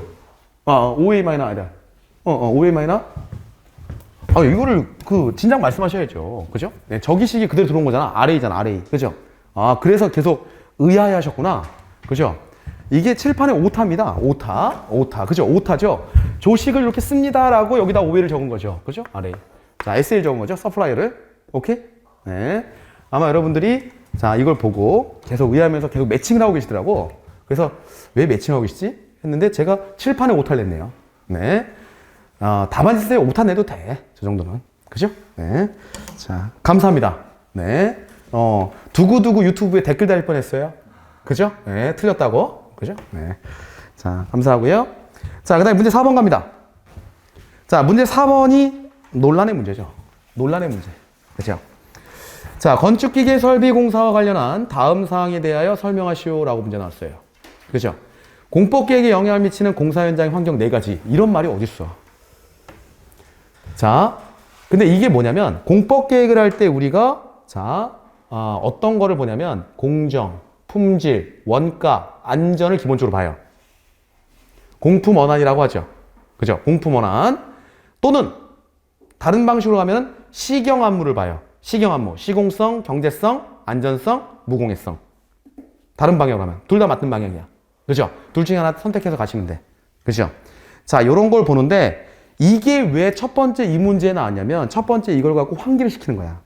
지금 나오는 문제면 뒤에 나오는 이 지금 직접 물어보는 게 프리컷을 물어보고 있어요. 그죠? 프리컷. 그죠? 프리컷 방식 및 조립식 방식. 그러면 프리컷이라고 하는 것도 일종의 조립식의 일종이에요. 똑같은 말이야. 근데 프리컷이라고 하는 기계가 옛날에 일본에서 개발된 기계인데 목재나 이런 것을 미리 가공해서 쓰는 기계예요. 그래서 목재 가공을 정밀하게 공장에서 하고 이쪽에 현장에 들어와서 조립을 한다. 라는 개념의 어떤 근원적인 개념을 갖고 있어요. 근데 지금은 그냥 똑같이 공장에서 세부 가공을 하고 현장에 조립한다. 이렇게 이제 쓰시면 되는 거고요. 그 조직공급법과 똑같은 내용이에요. 그러면 앞에서 이 4요소를 왜 쳤냐면 이 4요소를 이렇게 조립으로 공장에서 생산하고 현장에 조립하면 훨씬 이 4요소가 좋아진다 이겁니다. 편리하다 이거예요. 공기도 짧아지고 원가도 절감되고 안전하고 그죠? 품질도 좋아지고 이걸 유도하기 위해서 위에다가 그 4요소를 치라고 한 거예요. 오케이? 그죠? 이렇게 연결되는 문제예요. 네. 자, 근데 이 프리컷이라는 말이 좀 생소했다 이거죠. 그죠? 근데 조립식 공법이 옆에 적혀 있기 때문에 뭔가 유추해 쓸 수는 있는 거고. 그죠? 자, 그런 내용이 되겠습니다. 자, 그런데 이 장단점을 적으라고 했는데 단점 부분에 조립식 법칙, 조립식이나 프리컷의 단점이 하나 있어요. 무조건 현장 와서 접합은 현장에서 해야 돼. 그러면 이 접합부 부분에 대한 처리가 상당히 어려워요. 우리가 이제 설비 쪽에서 보면 대표적인 게 조립식 욕실이 있어요. 접합 부분의 처리가 상당히 어렵다. 그렇죠? 네, 그런 부분들이 이제 단점 지키게 되는 거죠. 자, 됐습니다. 자, 그 다음에 문제 5번. 자, 초고층으로 합니다. 자, 뭐 이거는 뭐 쉽게 푸셨을 것이고요. 자, 초고층 필드의 정의. 모의고사반에서 제가 엄청 뭐라고 그랬죠? 그죠? 근데 모의고사반에 그때 한 2, 30명, 3, 40명 답안이 제출했는데 제도적으로 사실 2명밖에, 한 2명 됐나? 초고층 정의를 적는데? 그죠? 50층 이상이거나 200m이잖아요, 높이가. 그죠? 네. 그래서 꼭 이거나를 꼭 써라. 그리고 또 하나를 써라. 또는, 네. 그렇게 말씀드렸는데, 뭐, 맞게 쓰셨나요? 100m로. 네. 자, 50층은 50층하고, 50은 100m. 그러면 한 층당 층고가 2m. 여기, 예? 네, 여기 있는 거예요. 네. 상당히, 뭐, 그게 에너지 절약적이죠. 층고가 2m 정도 되는 에너지 절약. 괜찮아요. 괜찮습니다. 네. 익스큐 될 수 있고요. 네. 자, 그래서 50층 이상이거나, 자, 200m 이상 높이. 자, 요게 이제 초고 정의고요. 일단 요거는, 자, 기본적인 정의이기 때문에 답이 있는 거고요. 그 다음에 이제 초고층에 대해서 공조계획 짜는데, 초고층 공조계획을 짤 때는 항상 먼저 나야 되는 게 초고층 계획할 때 유의사항이에요. 왜냐면 특수사항이 있으니까 얘네들은 높이가 높고 배관도 길어지고 그 다음 수압도 세지고 이런 내용들을 먼저 적어주고 그 다음에 시작을 해줘야 돼요. 왜냐면 초고층이라고 한 특수사항이기 때문에. 그렇죠? 네. 자, 그 다음에 이제 초고층 공조계획 시 문제점과 대책 이런 것도 적어주고 그 다음에 공조계획 및 에너지 절약 방법으로 마무리를 해줍니다. 그렇죠? 네. 이렇게 들어가는 문제. 그래서 요거는 틀을 잡는 게 되게 중요해요. 틀을 잡는 게. 이 스토리 잡는 게 이런 문제들은. 그러니까 초고층에서 물어봤다 공조계획. 아, 그러면 얘는 좀 문제점이 있는 놈들이야. 그럼 그런 거를 먼저 틀을 잡고 앞에서 환기를 시켜가면서 문제를 풀어줘야 돼요. 자, 됐고요. 그 다음에 문제 6번인가요? 네, 6번. 자, 요거는 뭐, 눈 감고도 쓰시죠. 그죠? 네. 정부의 정책 등 여러 요소를 감안하여 신재생 에너지를 많은 건물에 도입하고 있다. 그 중에서도 최근 사용상의 편의성 등을 고려하여 자, 사용상 등의 편의성 거기다 밑줄 자, 고려하여 건물 기계시에서 연료전지가 많이 사용되고 있다. 네. 사용상의 편리성이다. 그죠? 네, 상당히 어려운 용어네요. 그죠? 사용상의 편리성. 네. 근데 이제 그 사용상의 편리성. 그래서 건물 기계실 밑줄. 건물 기계실 밑줄. 자, 이거는 많은 것을 의미합니다. 네, 상당히 많은 것을 의미하고 있어요. 왜 많은 것을 의미하면 우리가 왜 연료전지라고 하는 것에 광분을 하고 연료전지를 자꾸 쓰라고 하냐에 대한 이유를 거기다가 다 적어놓은 거예요. 문제 속에. 왜냐면 연료전지는 신재생에너지 우리가 법규상에 나오는 11가지 정도의 신재생에너지 중에서 부지나 부지, 소요 부지나 그 다음에 우리가 토목공사나 그죠? 땅 파갖고 배관 받고 이런 거 토목공사나 소요 부지나 이런 것들을 거의 쓸 일이 없는 거의 유일한 신재생에너지예요. 연료전지가. 태양광, 태양열 이런 것들 수열 이런 것들 땅을 파든지 지열 땅을 파든지 그죠? 부지가 필요하고 공간이 필요하고 다 그런데 얘는 그게 특수성이 있어요. 그죠? 네. 요새 연료전지를 검토를 해요. 네. 기존 건물이 있으면 지하에 공간이 있거든요. 네. 오늘도 그 업체랑 했는데 이거를 어떻게 보면 모듈이잖아요. 네, 모듈이죠. 그러니까 지하에 넣으려면 뭐 벽을 깨든지 그다음에 연도도 필요하고 그런. 기존 건물에? 네, 기존 건물에는 제한이 걸리죠. 네, 기존 건물에는 제한이 걸리죠. 기존 건물에는 지하실에 어떤 유틸리티 공간이 확보돼 있어야 되는 상황이니까, 기존 건물로 따지면 되게 힘들어지는 거죠. 유틸리티 공간이 있어야 되니까. 근데 이제 신축 건물에서는 기존적으로 유틸리티 공간을 확보해주면 되는 거니까. 그죠? 지하 쪽에다가. 네. 날카로운 질문이셨습니다. 네, 제가 이제 그 기축까지는 제가 고려 안 했네요. 그죠? 기축까지는. 자, 그래서 11가지의 어떤 신재생 요소들 중에서는 자, 어떻게 보면은 우리가 공간적인 부지 제약이나 이런 것들이 최소화될 수 있는 어떤 방법이다. 라는 거고요. 그 다음에 두 번째로, 자, 열병합이 된다는 얘기죠. 열병합. 그래서 전기 생산과 열애 생산이 동시에 한다. 라는 겁니다. 자, 이런 어떤 큰 장점들 때문에 지금 문제가 잘 되고 있고, 그리고 앞에서 제가 한번 설명드린 내용이 하나 있어요. 그죠? 네, EMS를 얘기하면서 우리가 CEMS화 한다. 라는 표현을 했어요. 그러니까 에너지를 총체적으로 스마트 그리드화해서 진행한다.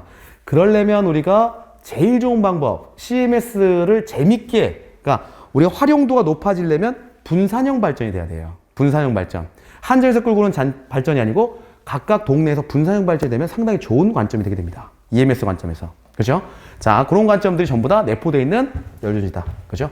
지금 제가 드리는 말들은, 수업 시간에 이런 말들 많이 드리는데, 많이 드리는데, 아, 그렇구나 하고 집에 가면 증발시키지 말고, 그 답안지에 좀 몇 자 적으시라고 제가 계속 드린 말들이에요. 그죠? 네. 자, 그러면 1번에 연료전 시스템의 개요는, 자, 우리가 화석연료를 계지를 통해서 수소를 끄집어낸 다음에 수소를 어떻게 한다? 전기화시킨다. 라는 거죠. 그 과정에서 열이 발생하는 거고요. 자, 연료전지 발전 원리. 자, 발전 원리. 자, H2가 들어가고 전해질을 통해서 자, 나오게 됩니다. 그리고 부산물 자체가 자, H2O죠. 그 연료전지에서는, 전지에서는. 근데 요게 그 중간 과정, 계질이나 여러 과정에서 자, CO2가 발생을 합니다. CO2 발생을 해요. 근데 이제 그런 내용들은 많이 빠져 있죠. 우리가 일반적으로. 자, 어느 발생을 합니다. 자, 그리고 이제 방가로 이번 시스템 구성도에서는 자, 메인 포인트가 두 번째 나와 있는 계질기하고, 그 다음에 자, 그 끝에 보면 열 부분하고 열 부분이 생산된다는 거. 온수와 급탕. 일반적으로 이제 온수, 급탕 쪽에 많이 쓰이죠. 그죠? 자, 됐고요. 그 다음에 연료전지 특징. 큰 제목 3번. 자, 밑줄 소형 열병합 발전. 그 다음 밑줄. 자, 그리고 자, 쫙 뽑아서 분산형 발전 가능. 그죠? 분산형 발전 가능. 그죠? 분산형 발전. 분산형 발전. 자, 결국 우리나라에서 지금 신재생을 써갖고 최종적으로 목표로 가는 건 분산형 발전이에요. 그죠? 그러니까 송전 과정에서 일어날 수 있는 에너지 손실이 최소화될 수 있다는 관점이거든요. 그죠? 그걸 갖고 이제 치고 하는 거죠. 그래서 태양광 발전이 저기 뭐 태안이나 이런 데 쭉쭉 깔려 있는 것보다는, 그죠? 어차피 송전 손실이 들어가기 때문에 그거는 자, 우리 동네에 그냥 딱 이렇게 꽂혀 있는 게 제일 좋아요. 그죠? 네. 자, 그리고 동그라미 3번. 이산화탄소 발생량이 아무래도 줄어들게 됩니다. 그래서 친환경성, 배기가스 중에서의 분지거였고 이산화탄소 발생량이 20에서 40% 정도 자, 감소하게 된다라는 부분. 그 부분이 이제 메인 포인트가 됩니다. 그죠? 그래서 이 문제에서는 거의 단점 없이 장점으로 쭉 쳐주는 문제 중에 하나예요. 그런데 우리가 단점이라고 하는 거는 뭐가 있냐면 인식 개선이 안 돼 있죠. 인식 개선. 아, 좀 무섭습니다. 아직까지. 아, 제 느낌에 그냥. 그죠? 무섭다. 우리 아파트의 지하에다가 분산형 발전하겠습니다. 라고 하고 연료전지 넣는다 그러면 좋아요, 안 좋아요? 좋아하시는 분들이 있죠. 좋아하시는 분도 있는데 안 좋아할 가능성이 더 커요. 지금까지는 인식 개선이 아직 안 된 거죠. 인식 개선이. 자, 그런 내용들이 있었다라는 겁니다. 자, 됐습니다. 이렇게 해서 우리 126회의 기출문제 키포인트 여러분들하고 진행을 해봤는데요. 자, 이거는 누구 생각이냐면 제 생각입니다. 네, 제 생각이고요. 이거보다 더 훨씬 좋은 답안을 여러분들이 만들 수 있을 것이라 생각이 듭니다. 그죠? 그러니까 여러분들이 이제 뭐 요게 진짜 답은 아니고, 진짜 답이라보다 이건 제 생각이고, 여러분들이 적었던 게 답이에요.